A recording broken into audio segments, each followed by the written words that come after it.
and welcome back to Survivor Hot Takes. It is me, Coach Drew, aka Heather Hipster, because although I never said that I was a Heather fan, I've always enjoyed her. You know, just like the hipsters online have been saying over the last week, how they've been standing Heather from the beginning, even though I've never seen them post about Heather at all.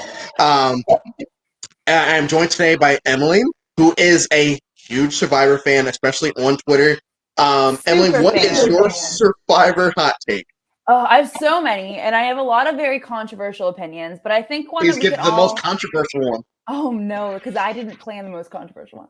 Okay, Honestly, give two I then. feel I feel like the one that we all can stand behind is that Christian from David versus Goliath deserved so much better, and I'm so offended that he didn't even make it to the final four. Like Homeboy deserved like the whole world, and I'm devastated that he didn't get more, and I hope that he comes back. That's like my number one. Oh, he will.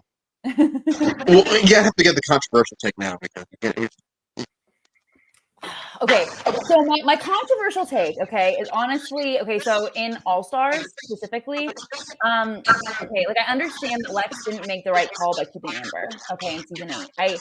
I get that, okay, but the thing is, if you also kind of consider your audience, Boston Rob was a little bit too far ahead of his time, and at that point, like, I don't really think that I think that he was like too advantageous to whack out Lex, and he didn't consider his audience as much as he possibly could have, which is honestly what cost him the game.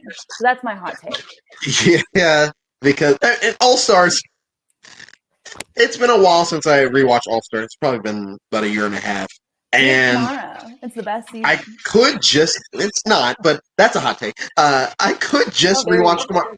I just remember every time I rewatch it, or anytime I'm showing All Stars to a person that's never watched the show before, it's like, hey, I know this is just season 8, but trust me when I say this is the most bitter and uncomfortable jury you will ever 100%. see in 41 seasons of Survivor now.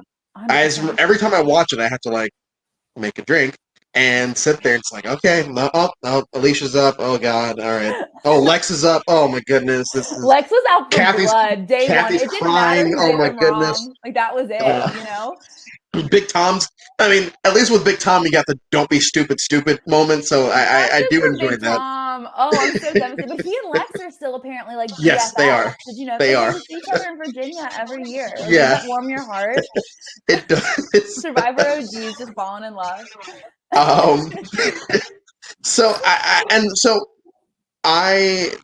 before we move on to what we're actually here to talk about, I would say that I would agree with you on that, and maybe down the line we could do a deep dive on just on All Stars in general because Mhm. once season 41 is over, we're going to go back to doing. Oh yeah, this is why this season doesn't suck as much as people think it is. And Yeah. if you want to come on for the All Stars one, I by have all a lot means. of words. Wait, hold on, pause. Do people not like All Stars? Am I No, completely I Are you actually serious? All Stars is in my lower 10. Are you Just because kidding me? it's very uncomfortable to watch.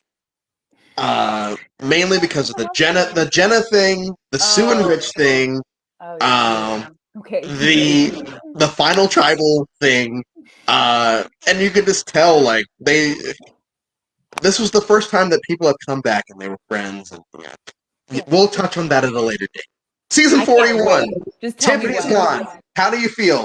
Oh my gosh. Okay, I'm hashtag devastated. For a billion reasons. One, like Tiff's my girl. I was rooting for her since day one. I'm a teacher, so us teachers have to stick together. Like, so, and you just know, with a teacher, like you have so many different skills. Being able to sniff out whenever people are lying to you, that's a really big thing. Physicality may be a little bit trickier for Tiff, at least at the very beginning, but Homegirl pulled through at least at the very end. Whenever she was pulling through, specifically like with her Yasa tribe. And I really thought that she was going to really come through as a snake in the grass sort of situation. I was devastated to see her go, but also because like strategically, like it didn't make sense for her to leave just yet. There's still 3 different immunity idols in play, and you couldn't really make her at least feel like she was going home to be able to vote out someone else who had an idol and get at least one of those 3 out of the way. It just didn't make sense to me. Devastated. Okay, and so and we'll And we'll rewind before we go back to how you feel about Tiffany. So watching the episode, it was going along like most of these season 41 episodes have been going. They didn't focus too much on advantages, except for Xander at the challenge, which I actually liked the way that they did that until Jeff broke the fourth wall. Because it was, for me, it was almost like a parallel between him, Xander, and Michaela from Game Changers, where they didn't put too much time on the fact that Michaela was literally sitting right in front of an advantage. Yeah. So, how did you like the way? First of all, did you think that it was advantageous of Xander to do that, putting himself in the situation where he could get an advantage, or do you think that it was very transparent, like, hey, he's doing this because he's trying to get an advantage? That's such a good question, because I would originally kind of think exactly the latter, being like, well, he's obviously trying to look for an advantage, but Xander doesn't really strike me as that type of player. To me personally, he's a lot more like social as opposed to like strategic in my mind. And he even said himself, like, hey, I don't really care, if I'm on the winning tribe or on the losing tribe specifically for this reward. For me, it's so I can bond with the losers, which I think itself is a very strategic move. You think a lot about how, like, even if we even can use this past episode as an example, Shan and Leanna are like sobbing at each other over grilled cheese. Like, that's a mood, number one. Okay. But like number two, I think it also really attests to like how Xander specifically is trying to find ways to bond with people, and it's always bonding. People tend to bond a lot more whenever they're complaining about something or someone, and that also kind of dug a grave for Ricard as well. You know what I mean? Yeah, and so obviously as an audience member, I'm like, oh man, that's so transparent what he's trying to do. And when you start looking for it, I was watching it. So the school that I work at has a bar on campus for the upperclassmen. And so I was sitting in there, and most of the kids, I asked them to turn on Survivor. And most of the kids had never watched Survivor before. And they were like, Coach, why do they keep cutting to him looking for something? I'm like, oh, it's a long story, but there's probably an advantage hidden. He'll find it maybe, because why would they keep showing it if he didn't? Right. And he doesn't find the advantage. He doesn't find the advantage. And I think, so do you think that people saw him doing that? Like the people doing the challenge? Do you think the other competitors saw him doing that, or do you think that he was being sneaky? I think that a lot of the time, a lot of the players are just kind of focusing on the challenges right in front of them instead of the challenges that are around them, with a lot more at stake. I mean, grilled cheese, like to you and me, sounds like a conversational, like, whatever, like it's a little snack, whatever. But in reality, grilled cheese to them is not just sustenance, it's the power to be able to get them to power through the Especially if you didn't have a merge feast. 100%. Yeah, because only half of them got some sort of feast, right? So it's much higher stakes than we've ever seen before. So like, I don't think that they were really focusing on what Xander did or didn't have. And honestly, like if they were, then Erica probably would have been like, oh, like, Xander, thank you so much for offering to take that step back for me. What? But, I'm gonna go sit over here. Yeah, homegirl was like put me in, like I'm ready to go. So I don't think to me that was something that they were really focusing on. Even though they were kind of hinting that Xander might have been looking around a little bit. You know what I mean? So I've asked a lot of people that have come on this season about their opinions on Jeff breaking the fourth wall. How do you feel about Jeff breaking the fourth wall? Obsessed. Okay. I love it because, like, especially, I'm a diehard Survivor fan. I've been watching Survivor since I was 5 or 6, since my whole life, and you feel like you have that personal connection kind of growing up with Jeff Probst, from the start of the season to where it is now.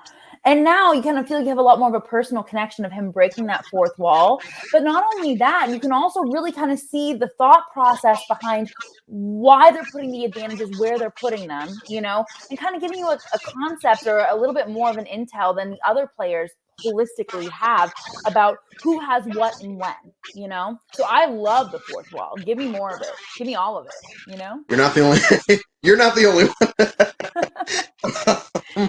Me Me too, tolerated toast. 6, me too.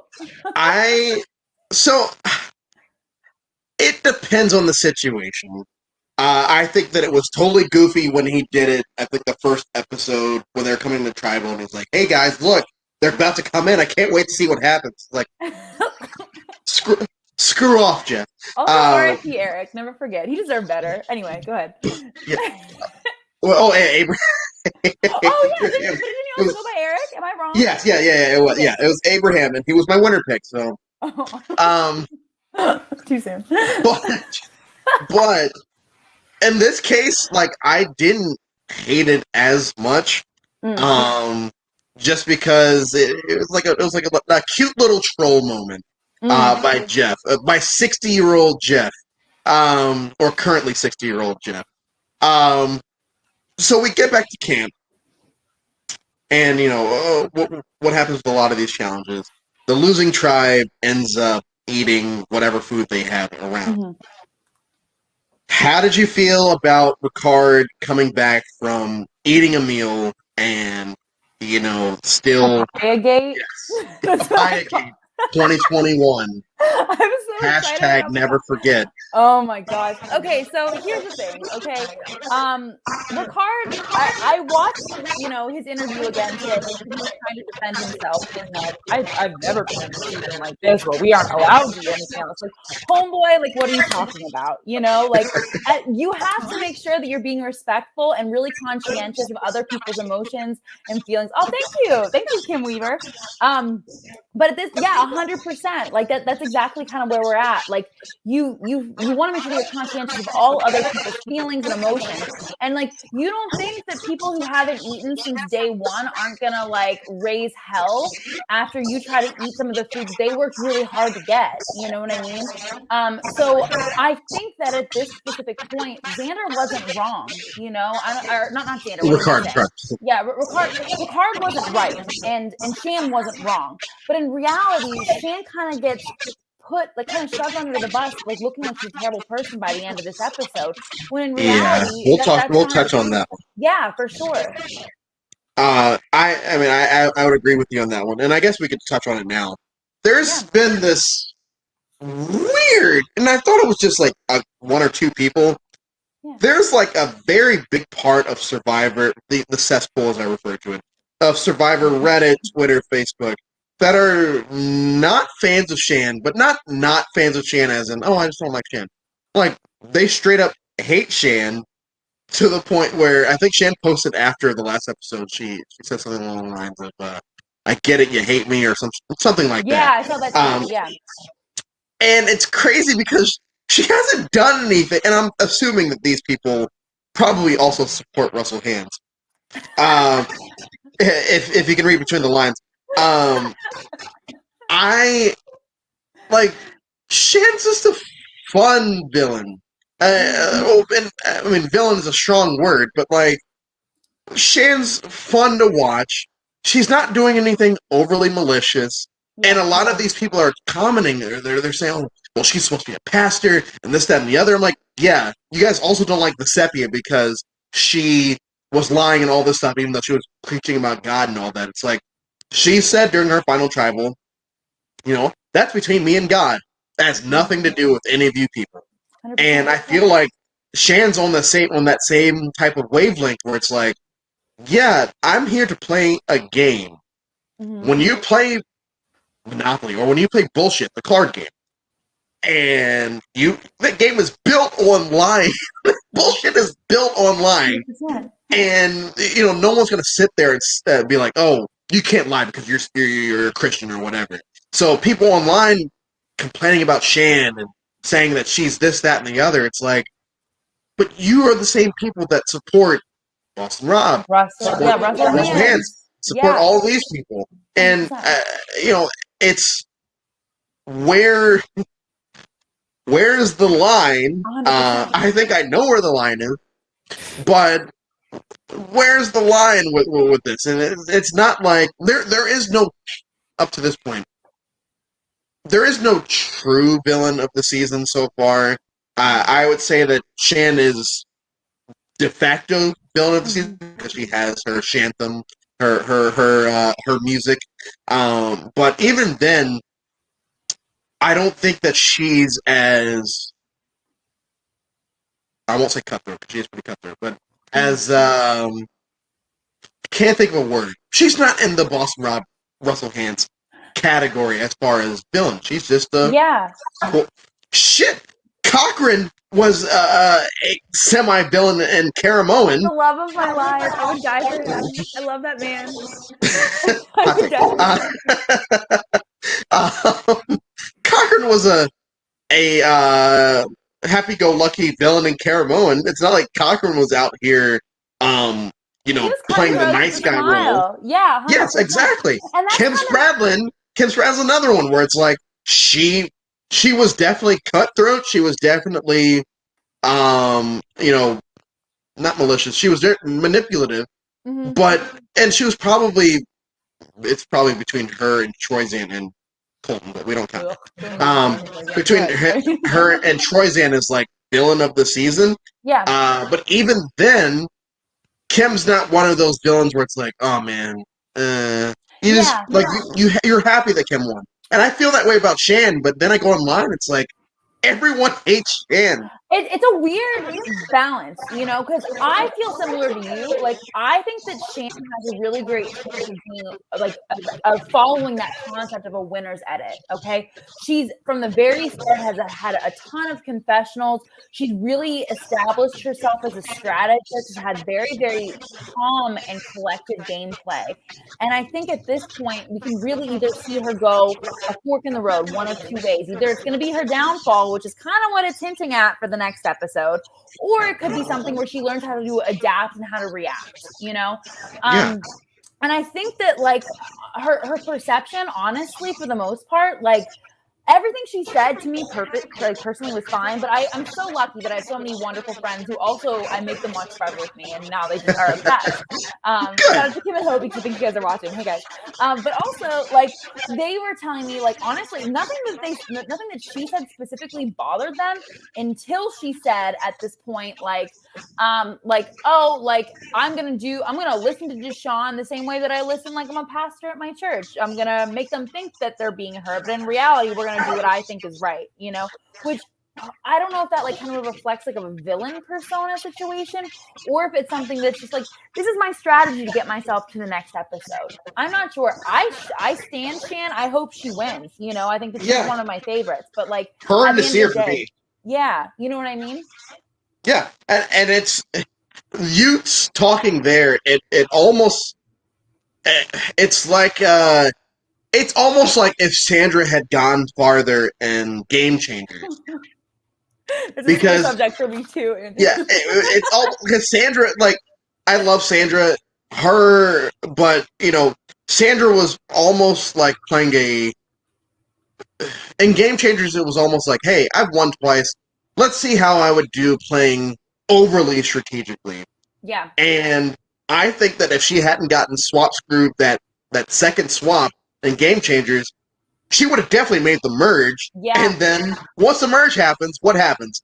Sandra sits on her bench or loses in challenges the rest of the season, and then gets to the end, and it's like, oh man, how did Sandra get here?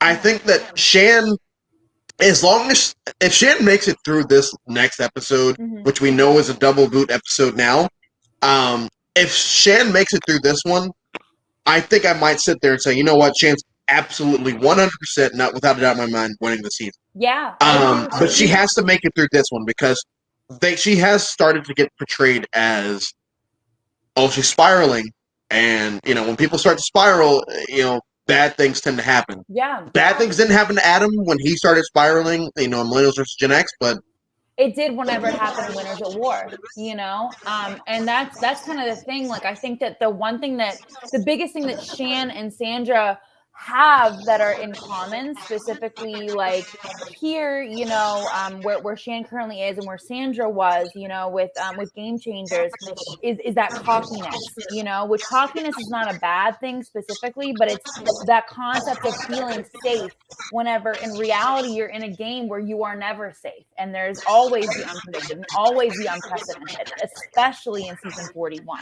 So I think that like Shan's doing so great at being able to support all of these different people, make them feel like she's the right person to go to. But in reality, that could also be like her kiss of death. We won't know until the next episode. Yeah, and I mean, honestly, we're recording this the night before the next episode. Yeah. Oh yeah, of course, it's fucking live. Really? but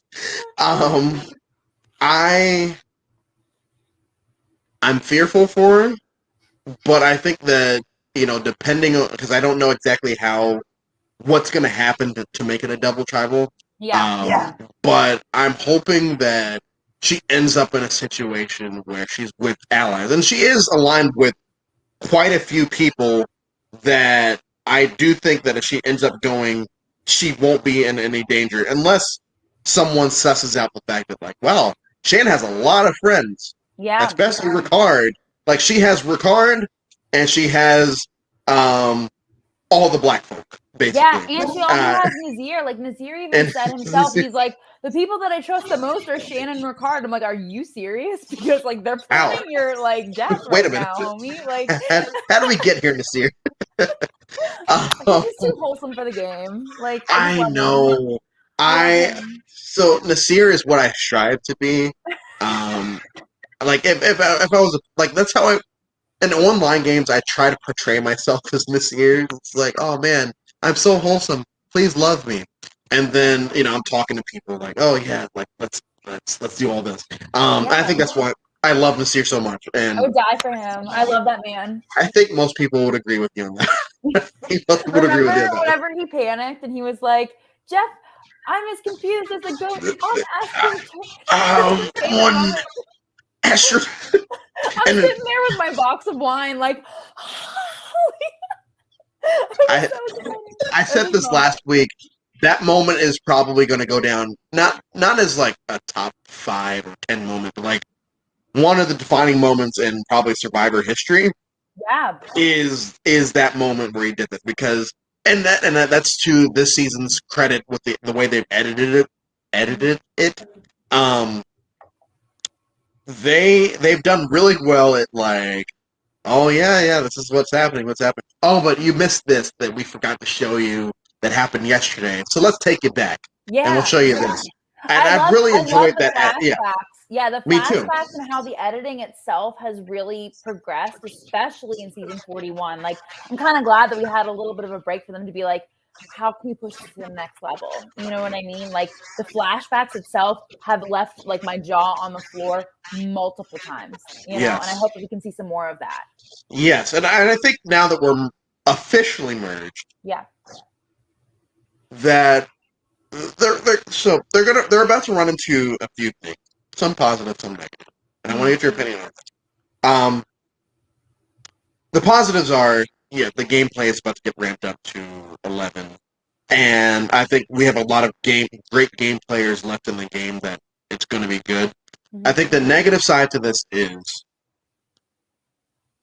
they're going to start introducing a lot more advantages, and we're going to end up in a advantage getting type situation at 100%. Some point. And the other negative to that is season 42 is probably going to have a lot more. Yeah. And I feel like season 41, I feel like it's going to, in the long term, is going to get looked at as positive. Mm-hmm. But I think that when 42 comes out, people are going to be tired of all the things that occurred in 41, and they're going to want less advantages. Yeah. And when we eventually and inevitably get more advantages in 42. Yeah.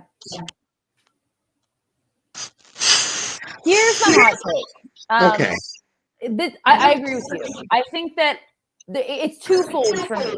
I think that I'm concerned that it's going to be a Survivor second chance situation, you know, where like poor Cirie got taken out. Or no, was Game it changers. fan favorites? Yeah, Game changers. Game game changers. changers. Thank you very much. So it was game changers, you know, and like poor Cirie, like in like at the final six, I honestly think that she probably would have had a chance to win, you know, but because of they made it rain advantages throughout the entire season, she was thrown in it through a loophole where she really couldn't get out of. You know what I mean? So that's kind of what I'm specifically thinking with that situation with advantages. I think that once we get to the final six, it's just they're just gonna make it rain, you know, being like slap, like double reverse Uno, like you know, it's like just crazy stuff, you know, like. Yeah. And then I also think that some of these advantages, this is kind of a controversial opinion, you know, but like I don't think that it's a bad thing either. Like, whenever we saw in the last episode with Erica, okay, like she had like the flip the hourglass advantage or whatever they called it.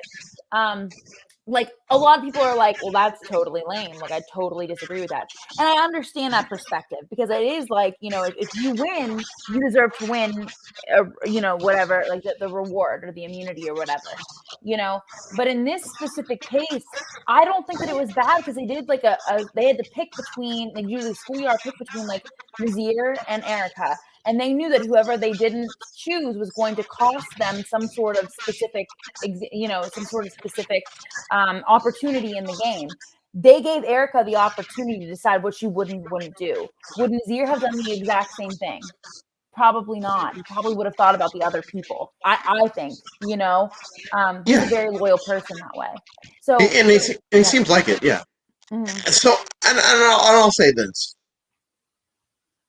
So I went on for everyone that watches Reality Pop. I went on Chris's show when he was going episode by episode with Survivor South Africa. Mm-hmm. And Survivor South Africa had a lot of advantages this season. Mm-hmm. But the way that they did the season, the advantages still weren't like the main focus of the episodes. They played their part, and then you know we still got the players' reaction, and it was still more player focused. Mm-hmm. And I think that the problem with this season is they'll introduce an advantage, and then it's all about the advantage. Like it's not player focused still. It's still like, oh man, like so this advantage does this. Oh, okay, cool. Now I'm going to tell these other three people about the same advantage, and we're going to dedicate a 43-minute runtime to me sitting here telling 4 different people about this advantage. When in reality, one time would suffice. And then let's go on with everything else. Let's learn about me or learn about you, or you know. And like that is the hard thing because it's like I do think there's so much happening this season, which I love. Like I feel like the entire hour I'm on the edge of my seat, like, you know, just tweeting like, to like no one, like, to like my 3 friends. I'm like, can y'all believe what happened? You know? I follow you, so. But thank you. You're one of the 3. And you know, so I'm like, I'm tweeting all this stuff, you know, but like in reality, like I also think that like I don't know a lot about a few of these players. Like, you know, justice for Heather. Like honestly, like I don't know anything about her. I don't know like if she's being dragged along to embody this GOAT persona. Erica, I would love to know more about her. She's just coming into play, and I still feel like I barely know anything about her. You know what I mean? So I know, but she's Canadian, and she's a communications manager or something. I know that, and I follow her on TikTok. That's all I know. And so that's the last thing that I do want to get to. Yeah. Before we wrap up, Erica and Heather's. I hate talking about the edit because. But Heather and Erica's edit especially, and you know if we want to specifically touch on on Heather's for this one, because she was more crucial to this episode. Do you think that because we got a little bit more Heather towards the end of this episode, that we're going to start getting more Heather throughout, or do you think this was just a one-hit wonder and she's going to go back to just being Purple Heather? Yeah, Andrew, that's a wonderful question. And that's something that I've talked about with all of my lovely friends because we've been processing this for a long time. Even whenever I talk about Heather, in a variety of situations, I'm always like, oh, I forgot that Heather was there whenever they were discussing this very important critical vote, you know. I think with Heather, it might be an artistic choice, kind of the same way where they're breaking the fourth wall, you know, for us to kind of understand a little bit more about the thought process of all of the different players, you know. With Heather specifically, I think that it could be an artistic choice to show that she is like an underground, like snake in the grass sort of situation where we didn't see her coming. We barely anticipate her because we don't know she was there. Very similar to all of the other players who are able to bring her all the way to the end where she might be able to take it in some way or another where we see that she's going to be making big moves later. I Yeah. don't think that this is the last that we're going to see of Heather. I think we're going to see her at least the final six. That's my hot take. Someone that's watching this episode, make sure to like splice this so when Heather goes home tomorrow, like, oh man. I mean, if she goes, like that's also fine. Like, Well, have it's so funny because when Reality Pop did our kickoff 2-hour episode, yeah, I sat there and said, "Oh, Abraham's going to win," and then I actually said, "Hey, make sure to splice this so that when Abraham gets voted out first, everyone can come laugh at me." And you know what happened? I'm sitting in a bar in New York City, and Abraham gets voted out first, and I'm sitting there like a schmuck in front of all these Survivor players, and it was so embarrassing. well, that's kind of how I felt about Xander too. To be honest, he gives me such an impression of such strong athleticism, but like I didn't really feel like that strategic play until very recently. You know, whenever he started playing like the fake idol and that sort of thing, and I'm like, oh my gosh, like we're not worthy. You know what I mean? We do have a question. I do want to answer that one. Yeah. Because I think that it is intriguing. Do you all think that Ricard and Shan will turn on each other? Yeah. I would say that I don't think that they're final two. I don't think that they're final two. I do think that at some point, if I were to guess, I think Ricard would smarten up to the fact that Shan is, you know, really good. Yeah. But I don't think that it'll happen in this episode. Once again, splice this so that when it does, I don't think it'll happen in this episode because I do think it's still too early in the merge for them to turn on each other. But even if it happens next episode, I wouldn't be surprised. But I would be surprised if it happened here. I don't know if I agree with you. I get what you're saying, and I 100%. I see both ways. You know, I think that like they still are kind of dependent on each other, but Shan's really solidified herself in that that top four alliance with like Deshawn, Danny, Leanna, and her. You know, and they've already foreshadowed so much between like her relationship with her and Ricard starting to crumble, between her being able to get her advantage back, you know, and now Papaya Gate 2K21, you know. There's so many things where you can start to see them begin to crumble. So I don't know if it's going to be Ricard that starts proposing, you know, taking Shan out. But I do think that the discussion of removing Shan is going to be very, very soon, and not without a wait, you know. Yeah, I'm so torn on this season. Like last week, for anyone that watched last week, you know, I know that the four of us that did the episode last week, we were pretty negative when it came to the season, mainly because of the advantages. Yeah. I really want to love this season, mainly because of the cast. And I'm pretty sure I said this last week. I feel like this season is what Island of the Idols would have been. You know, you know, if certain things hadn't happened, I feel like this is what Island of the Idols would have been, because Island of the Idols has a great cast.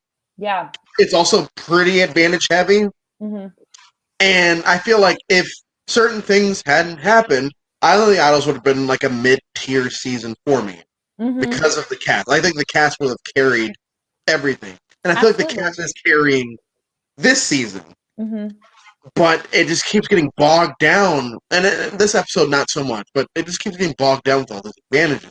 So I'm hoping that as the season progresses, the advantages go away. But yeah, the realist in me, you know, realizes that it'll probably go the other way, and that we'll just get more advantages. But as we wrap up, first thing, who is your winner pick? Oh my god. Well, it was Tiff, R.I.P. I have a variety in my fantasy survivor league, which y'all should totally do. If you guys don't do this now, it's like fantasysurvivorgame.com or something. We'll put it somewhere in the comments. But it's phenomenal, and I have a whole bunch of friends doing that. I think that I have Deshaun right now as my like projected pick. I think that he's a really good blend, of being a figure of leadership, but also being able to fly under the radar enough where you can kind of blend both socially and athletically. Okay. And if there was one person on the season that you think there's no chance in hell this person wins, who would it be? Erica, I don't think that she's gonna win. But she's from Canada. That's all we know about. She's doing. She's just like, she has such nice hair. Like, she's wonderful. That's pretty much the nice thing I can say. I just like, I wish that I could see more of her personally as a strategist. I feel like I haven't seen that this season. I also like hope Heather doesn't win. And this is nothing specifically against Heather. It's just I haven't watched her evolution from the beginning to the very end, so I don't feel like I can really emotionally connect with her as a viewer. Okay. I think this week, because I keep flip-flopping every week, I think I'm sticking, like I said, I think if Shan survives this episode, she's going to win. Yeah. But for right now, I'll sit here and say Deshaun. Yeah. Because I like his story. And yes, despite the fact he wanted to throw that one challenge, getting the seer out, which... That, historically, you should never do that. Historically, don't do that. Don't become whichever Christie brother it was in San Juan Delta. I think it was Drew. It was also Redemption Island. They tried to do that to get rid of Russell Hands, and then it completely But in the end, I want to touch on Tiffany one more time before we go. Tiffany, think she'll come back? I don't know, because that's actually been a very controversial conversation on the internet that I wasn't aware of until very recently. I know, 100% she'll be back for jury, but... Oh, no. Yeah. I mean, like another season. In another season, okay. Yeah. There were some people who were speculating that maybe there would be an opportunity for her to come back, like, this season. I don't know if that's true. I don't think so. I don't think we have enough time specifically with this season is very advantage heavy, but I don't think they're going. I don't think they're going to bring them back. Yeah, I hope to God that she comes back. Tiffany, if you ever watch this, know that I'm your number one fan and I'm obsessed with you. But I hope. Make sure to tweet this to her. I would die for her. Like, she knows. We're just in love. But I hope that she comes back in another season for like a fan favorite sort of thing, because I know that she was very, very positively conceived by the entire audience by the end of her journey. I really like it. So I hope so. I mean, my favorite Tiffany moment is, it's not even a vocal thing, is when she made that face after Xander was lying to her. Me too. That went viral. I was just loving it. It was so funny. But to wrap it up, I am very excited for next week's episode, obviously, or tomorrow's episode, obviously. Yeah. I think that if it is a double boot, I'm not going to make any predictions because I don't even know how they're going to do it. But I'll stick to this. If Shan survives this episode, she's going to win the season, unless like something crazy happens, which is entirely possible. There's a lot of good game players here. I think Shan's going to win. But Emily, thank you so much for coming on. I really appreciate it. Thanks for having me. Thank you to everyone that tuned in live. Thank you for everyone that is watching now, whenever now is for you. And we will see y'all on the other side.